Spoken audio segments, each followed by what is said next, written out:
You are listening to the Prepared School Psych podcast, where we provide actionable insights, interviewed field experts, and introduce tools designed for school psychs. Today, I have the honor of chatting with Misty Bonta, LEP. Misty has over 18 years of experience in diverse educational settings, from public schools to specialized programs. She's held roles in teaching, administration, school psychology, clinical supervision, and mental health program management. Passionate about systemic change, Misty has developed programs for foster youth, restorative practices, and MTSS. Trained in evidence-based therapies like CBT, DBT, and ACT, Misty focuses on strength-based mental health assessment and counseling for neurodivergent individuals with complex trauma. Since launching Get Psyched in 2022 and transitioning to full-time private practice in 2023, she provides mental health training, district contracts for assessment and counseling, IEEs, individual counseling, and is developing children's books on CBT. Welcome to the podcast, Misty. Oh, thank you so much, Jenny, for having me. I'm excited to be here. Well, as you know, we like to kick off with our favorite question. What is your favorite TV show that you are watching right now? It was such a fun question to think about because I was like, well, I like The Masked Singer, which just came back, but I really like this new show called High Potential. It's a lady who was a house cleaner and she has children, but high potential, meaning she has high IQ, and she's hired on as a consultant by the LAPD as like a detective. And I always love like detective shows, probably because that's part of our brain that we use for the job. But it reminds me of my two favorite shows, which is Monk and Psych from like back in the days. I like still am part of like the Psych fan club, like Monk fan clubs. So it reminds me of that. And yeah, it's on, I think, Apple TV, or it's new, but yeah, I've been watching High Potential. So awesome. I will tell you, I have recently brought Monk back into my life because I found where you can watch all of the episodes, and just when you need that little bit of some nostalgia from the past, I'll just quickly watch an episode. I love those. I love them. It always makes me happy. Well, if your colleagues had to describe you as a school psychologist in one sentence, what do you think they might say? Yeah, I think, I'm always willing to help, passionate, hardworking. I think those would be kind of the main things that would come to mind. Yeah. I love those words. Love them. Well, walk me through your journey as a school psych. Where did you start and where are you now? You have such an interesting background. So I went to Sacramento State. What's up, Hornets? So starting in West Sacramento, which is a school district there, that it's an interesting just like culture and mix of student needs. I worked in West Sacramento for 5 years. There had like their continuation school programs and looked over the juvenile hall schools and those kind of things, in the high school as well. I worked there for 5 years, and then I transitioned to a different district in Sacramento called San Juan Unified, which is a really big school district as well, which was awesome. And that's where I got to do like the restorative justice programs and those kind of things and TSS work. But some things happened in my life, and I'm from Southern California. I'm from Orange County, right? So I just had moved up to Northern California for school and these kind of things, but wanted to come back down by family and ended up in San Diego. That's where my husband got a job. So that's actually while I was at CASP, like in San Diego, and he texted me and was like, "Are you okay with moving to San Diego?" And I was like, yeah, that happened. Wow. Yeah. So I ended up getting a job with one of those like contract companies just because I needed a job quickly. And they had contracted with San Diego Unified School District. I got to work with San Diego Unified School District via like a contract company. But what was cool about that is seeing all the different schools in like San Diego Unified, which is such a diverse and giant school district. Yeah. So I worked in like high income, lower income, like just all the things. So in La Jolla and then all of like Southeast San Diego, which gave me a lot of different experience. And then ended up going to a school district in La Mesa, which is where I live, which is still San Diego's right next door. But they had hired me because they wanted to bring in an in-house ERMHS program. So that was going to be kind of my role, was going to be building this ERMHS program here in La Mesa.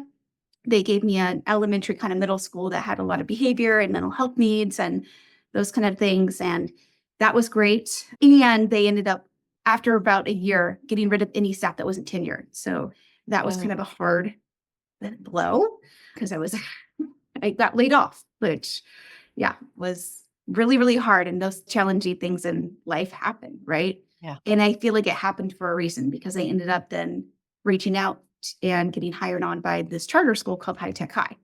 It's kind of through connections on being on boards, because at some point in my career, kind of started being on the board of Lake CASP and our local SANCAS, which is San Diego.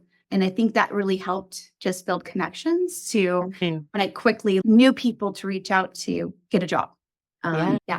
So High Tech High honestly was out of all the places I've worked and was at that point the best place I had worked.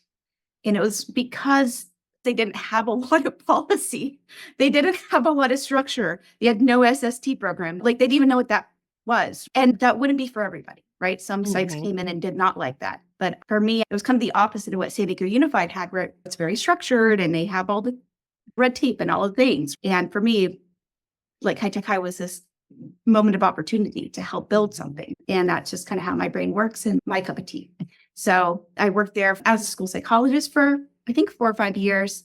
And then we created a mental health program from scratch.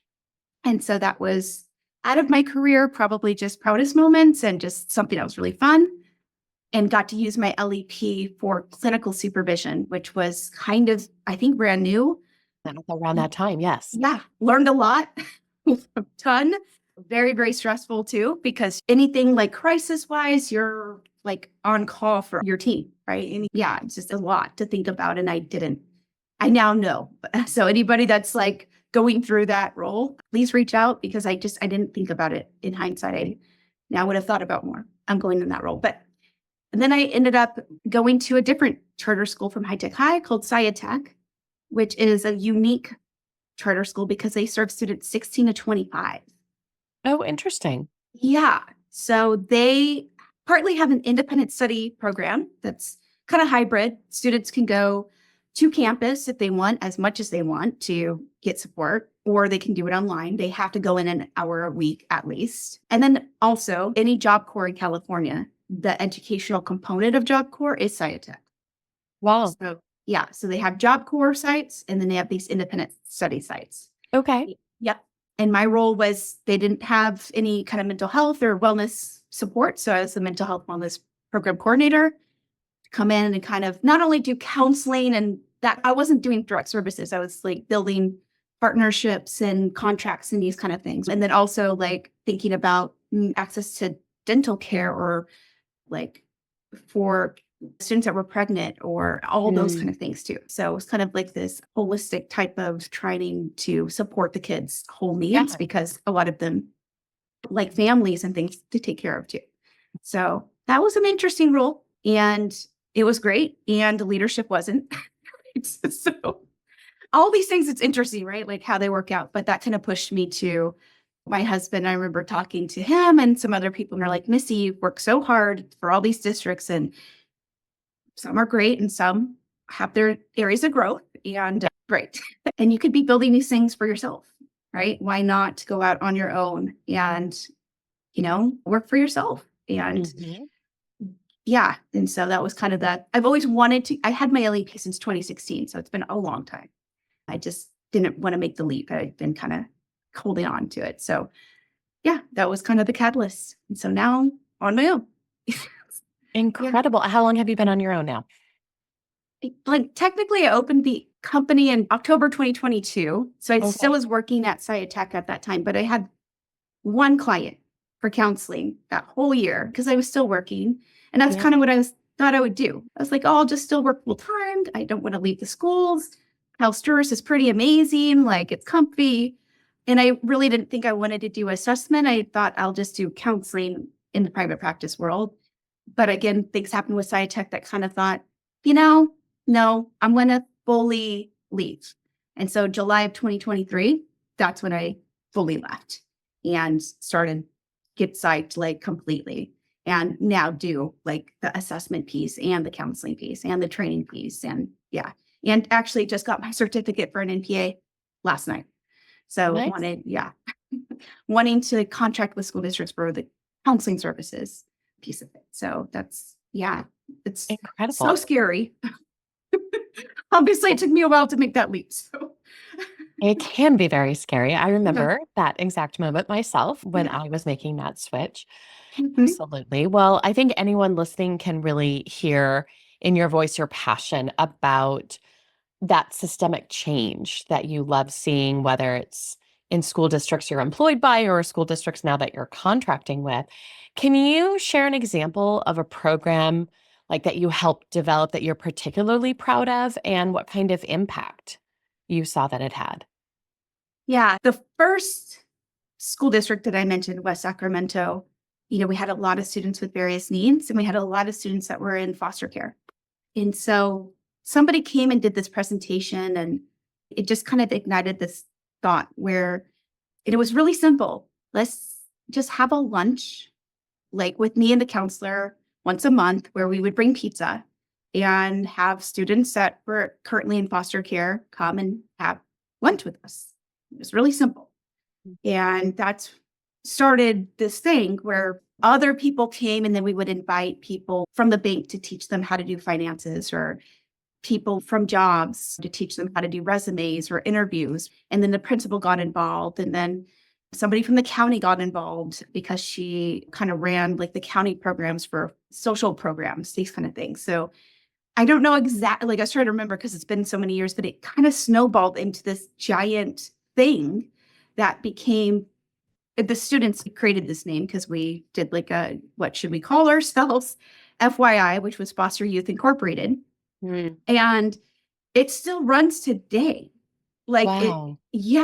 It still is a county like program in West Sacramento today. And this was 2008, right? When it started. So I wanted to share that one because it was so simple. Like it wasn't intentional that it was going to do this big program change or anything like that. It Right. was so organic and simple. Mhm. And we just had a lot of students, and we thought, we know they'll want food. We know they need somewhere to have lunch because a lot of them ate alone.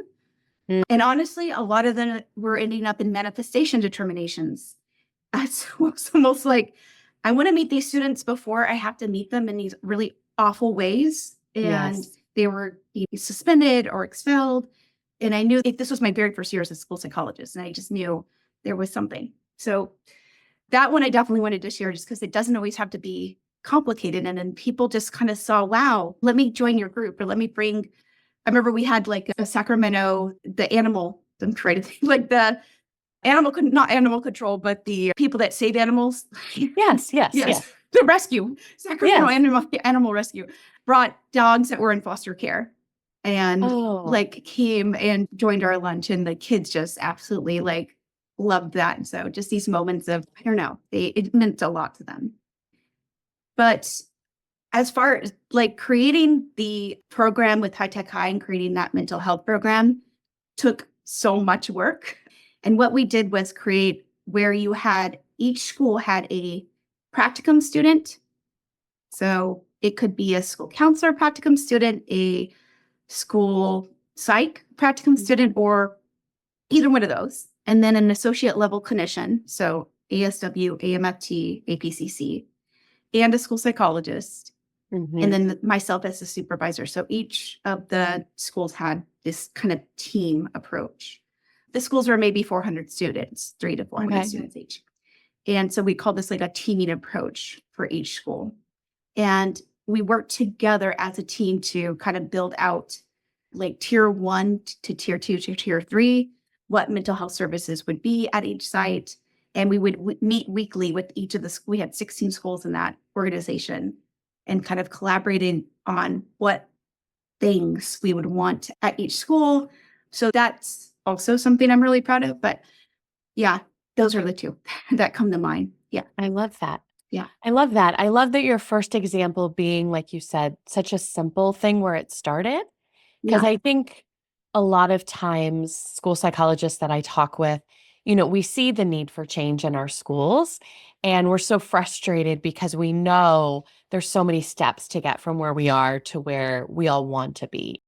Before we continue, school psychs, counselors, and behavior specialists, when it comes to supporting neurodivergent students, are your strategies truly neurodiversity affirming? The new Making the Switch webinar series from Blooming Brains Educational Psychology is designed to help you move beyond outdated methods and provide meaningful, research based support to neurodivergent students.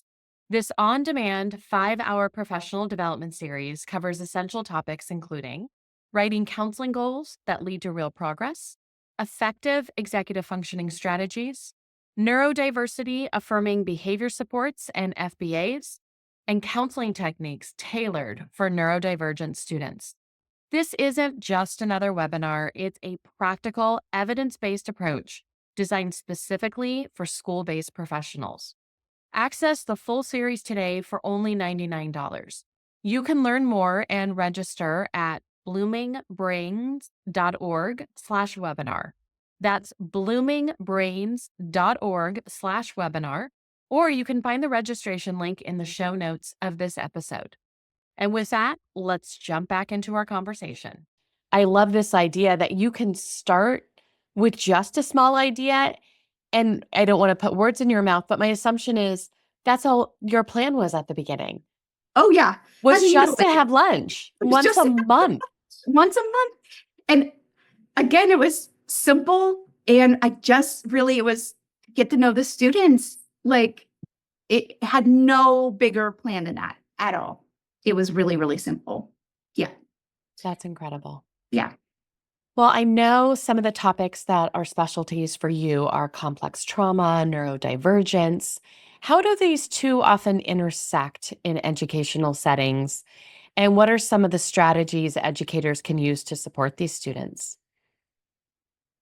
Definitely intersects in educational settings, and it often starts when they're young. So we have students that, I'm thinking of like an example, often have overly sensitive, maybe needs with they're overly sensitive to hearing or lights or these kind of things. And then we, misunderstand that, right? And so we're maybe punishing them for those very behaviors that they can't control by maybe yelling or using things that make their nervous system overload and reinforce that kind of traumatic experience for them. And so it often, again, kind of starts in the home. So they're being yelled at for the very behaviors that they can't control, or being punished for the things that they can't control, and being isolated and more withdrawn because of that, or in having trouble communicating that their needs are not being met or what their needs are.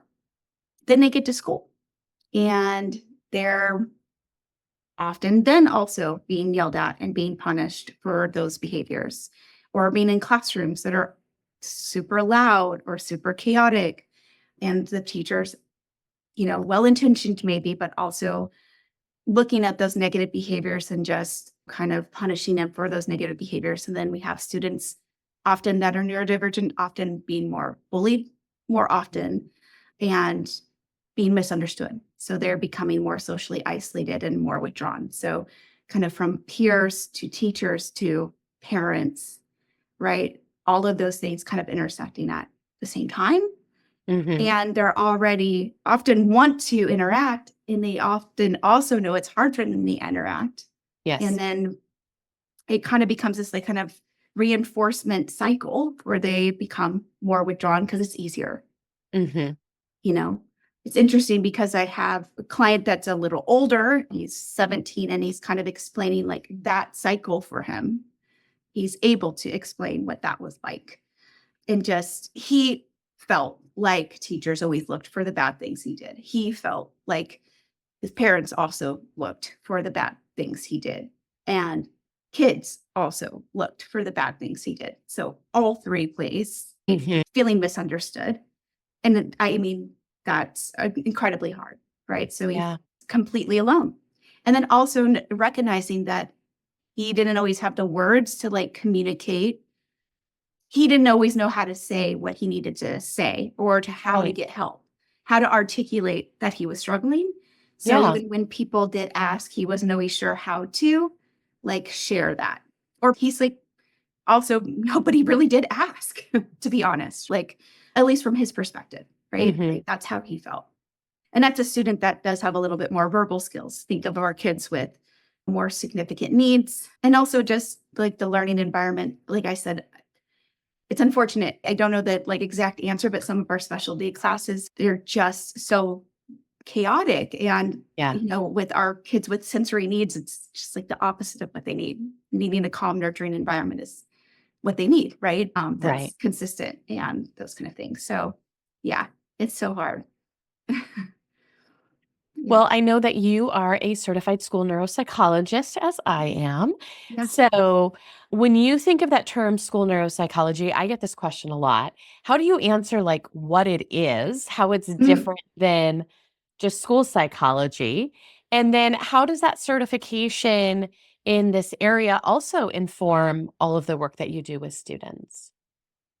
It is hard to explain the difference, but I feel like, gosh, and I'm sure you can say the same, but that program was career changing for me. Mhm. And it's hard to put into words, but I feel like it pushed me to, and I always did this, but look beyond the data and really, feel confident in those like qualitative observations in Mhm. that processing of how the student is problem solving and approaching a task and just feeling confident in the understanding of like what LD is and what the behind the scenes. And Yeah. I think that's what it gave me more confidence. And so I don't know how to explain the difference to parents ways, but I think it's just more involved. It's more in depth. I'm going to go dig deeper and yeah, and look more at the processes behind the learning. It's kind of how I say it. And I'm so glad I did that program. It literally has been career changing. And I now can't go back. It's hard to not write a report in that way. Exactly. So it's hard to like differentiate those things because it's always, I feel like, and goes for all assessments, just the amount of data that we have just watching a child in front of us is invaluable. I mean, there's the Mhm. numbers, but it's just watching a child read or watching a child how they approach a task is there's so much value to that. Or even an autism assessment, watching them play with us and watching them interact in a room or approach something tells us how they can learn best, Yes. right?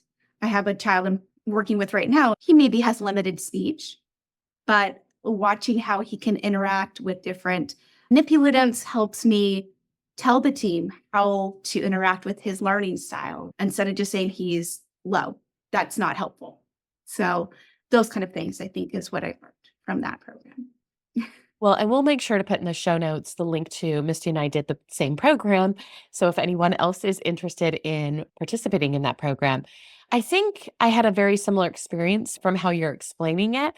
There wasn't any particular lecture, there wasn't one certain month that I could point my finger at, but somehow my entire approach to assessment changed over that 10-month program.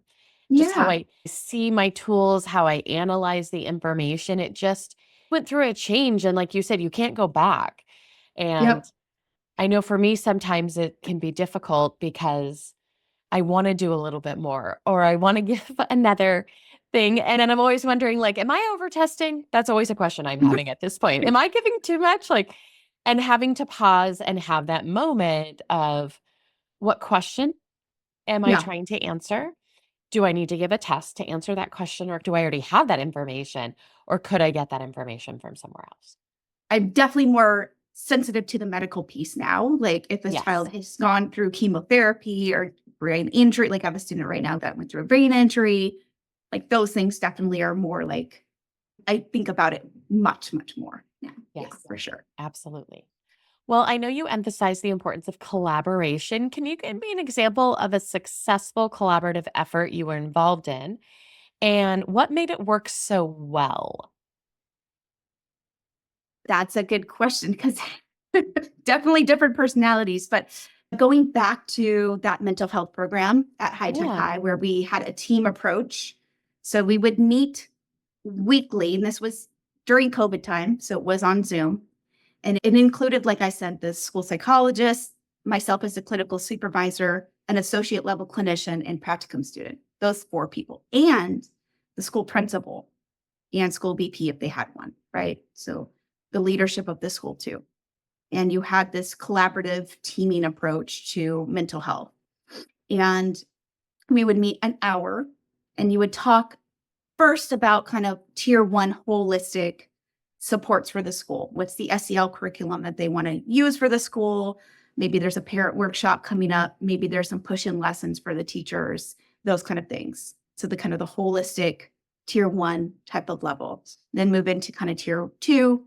Maybe there's some small group going on, those kind of things. And then ultimately the last kind of 30 minutes of the meeting was actually going through this tracker that we had, which the students were actually had in individual counseling. And we would say, do we feel like they're progressing, regressing, or kind of maintaining?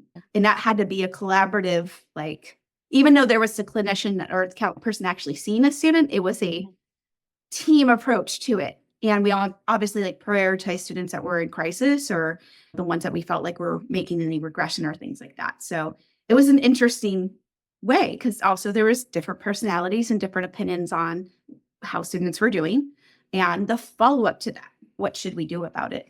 And yeah, we had people at different levels of experience. That was the other thing too. We had a practicum level individual, maybe a really seasoned school psychologist or those kind of things too.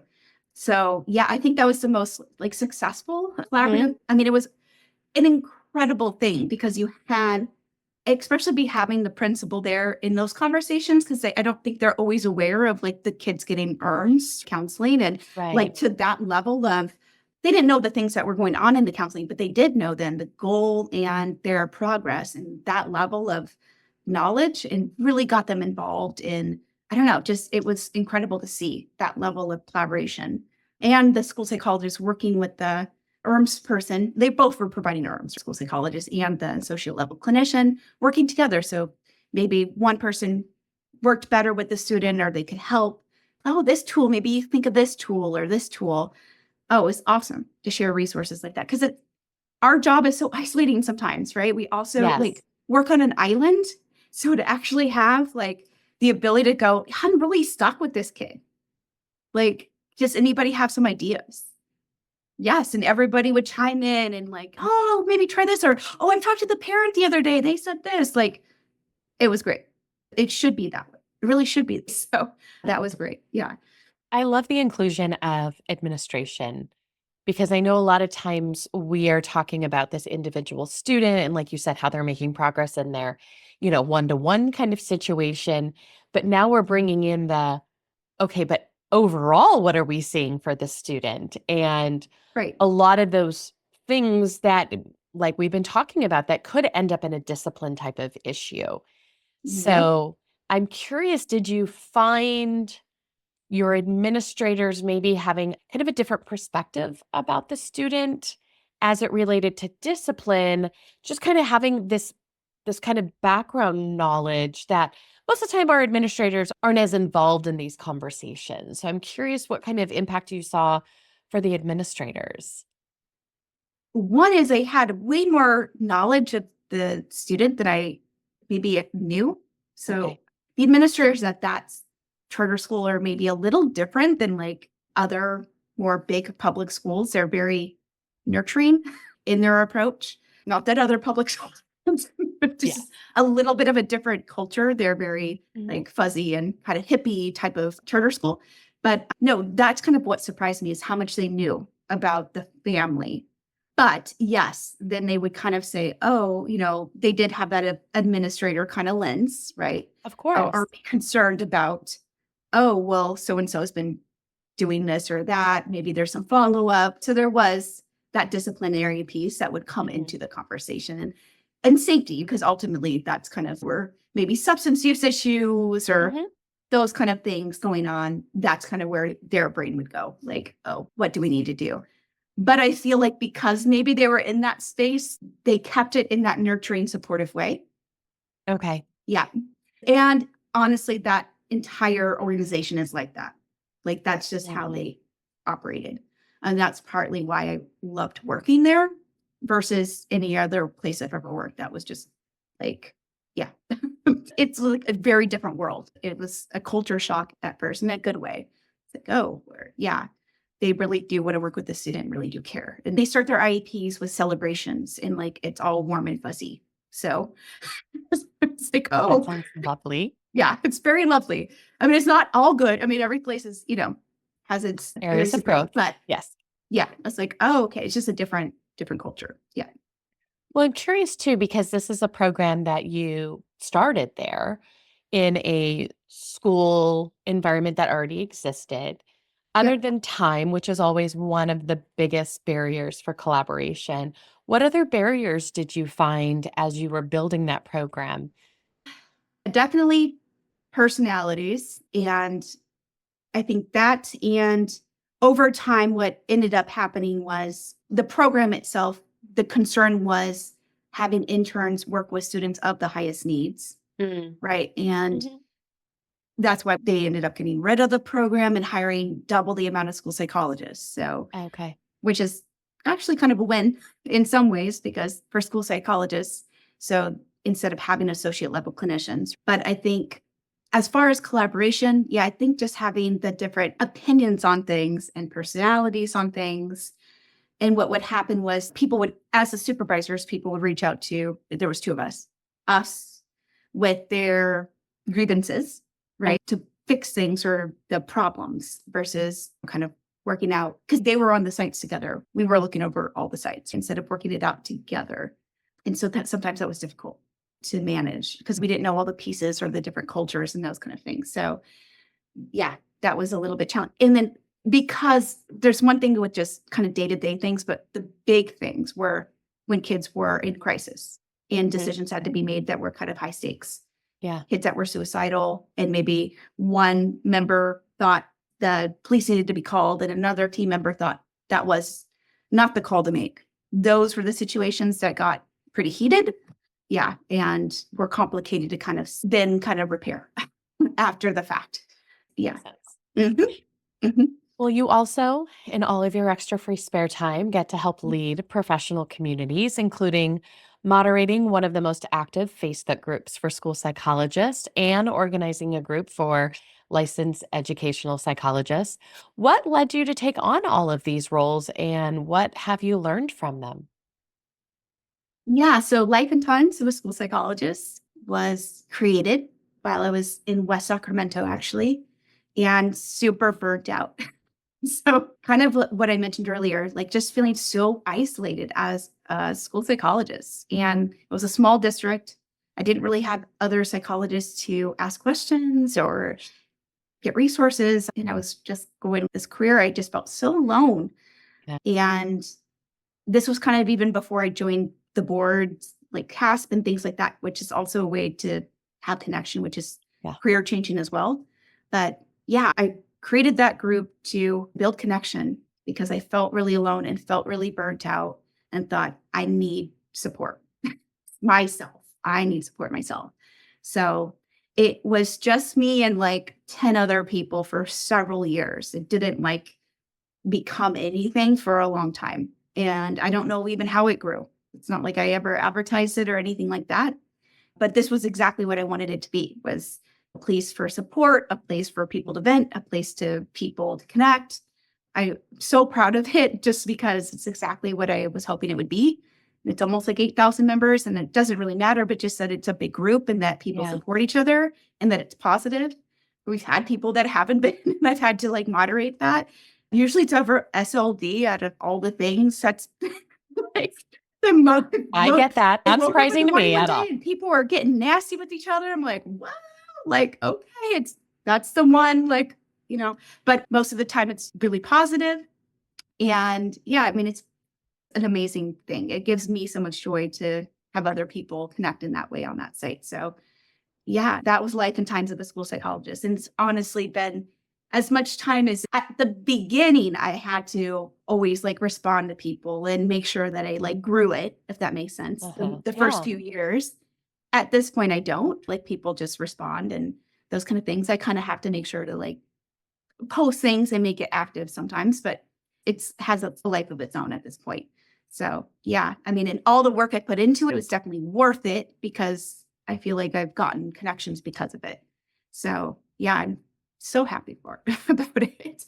And then the LEP community, same thing. Like I was like, oh, I'm going out on my own and making a sleep in the LEP world, private practice. And I emailed people and just said, can I meet with you and ask you how you started your business? And people were very nice and gave me their time for free. And after I met with them, I said, hey, would you want to meet like every month and just chat kind of informally? And they were like, sure. And so that's what happened. And yeah, now we meet once a month on Zoom and it's become a big group. And I've made friends out of that. We like have a group chat every day. So it's like, oh my gosh, what do you do with this IE? And like just constant questions that come up. So yeah, it's all about kind of building that support to prevent burnout, really. Yeah. I love that. Mhm. Well, and as someone who is part of the Life and Times group, I also just want to say how much I'm grateful that it is a space that is still moderated. I know that not all of our school psych Facebook groups are closely moderated. And so the fact that you make sure that the posts originally are appropriate to be on there, and then you are kind of checking in and making sure that fights get broken up or however you are thinking about those.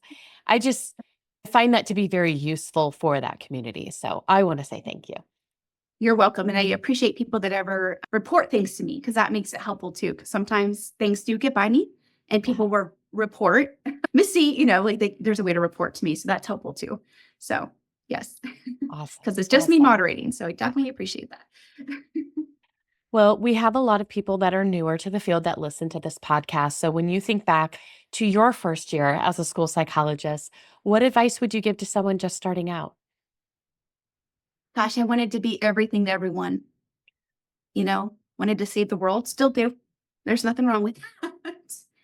But I think, I needed to definitely slow down and give myself grace Mm. and lean on people more and ask more questions and get support and get coaching or get mentorship or anything that is available like that because I definitely isolated myself and tried to do it all on my own and Mhm. burnt myself out and yeah, was not healthy in that way. Like I was working, but I was not thriving. like I think that there's so many wonderful things we could do in this career and that's great, but it's easily can lead to burnout, especially in those early years. And we will never know everything. And the more you're in this career, the more you learn.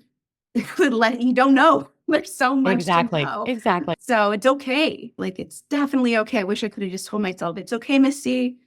You don't need to know everything. Just slow down, reach out for help, lean on people in the field that have been there, done that. They're there to help you.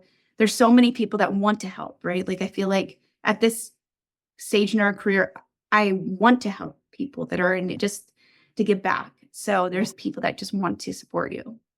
Yeah. That's incredible. Mhm. Well, since this podcast is called the Prepared School Psych Podcast, what do you do to feel prepared in all of your many roles that you have? I want to make sure that I have my happiness in my own personal life, right? As much as this career is incredible and I feel honored to be able to help kids and families. And we also need to make sure we are happy in our own life so that we can show up for the kids and families. And that's what I mean. In the early years, I feel like I took a toll and kind of had the balance where my job took over my life. And then it made me not as good at my job too. Right. So make sure that you are you and take care, enjoy your life, and know that it's okay, that you can't be perfect at your job and lean on people to help you and make time for yourself. That's really, even now I wake up earlier than I used to make sure that I kind of prepare for the day. That's exercise, get my water in, mentally prepare for the day. Because if I Yeah, don't, I feel like I'm just rushed the rest of the day and it throws me all off. Making small habits and life changes was also career changing. So, yeah, that's kind of how I mentally prepare. I'm a list person, so I want to thank you so much for being on this podcast, for sharing all of the amazing points in your journey. And I just want to thank you for all of the wonderful contributions that you've been making to the students, their families, and to this profession as well. So thank you so much, Misty. thank you so much, Jimmy. It was wonderful to share and awesome to see you. Thank you. Well, your perspective on collaboration, systemic change, and neuropsychology adds so much value to the field. Thank you so much. And Thank to you. everyone listening, thank you for being part of the conversation. If today's discussion resonated with you, consider sharing it with a colleague and leaving us a review. We'll be back soon with more insights from leaders in the field. Until next time, everyone, have a great rest of your day. That concludes another episode of the Prepared School Psych podcast. And I hope today's discussion equipped you not just with knowledge, but also the confidence to take action. Remember, every conversation we have and every resource we share builds a bridge towards a more inclusive and empowering learning landscape for our students. If you enjoyed this episode, be sure to subscribe to the podcast for more insightful conversations and resources to support your journey. Share this podcast with colleagues. We would love it if you would also rate and review the podcast. Thank you for tuning in. Just a reminder, everyone, the information and advice provided in this podcast are for guidance purposes only, and all listeners are required to follow both federal and state law and their own school district guidelines and policies. Thank you.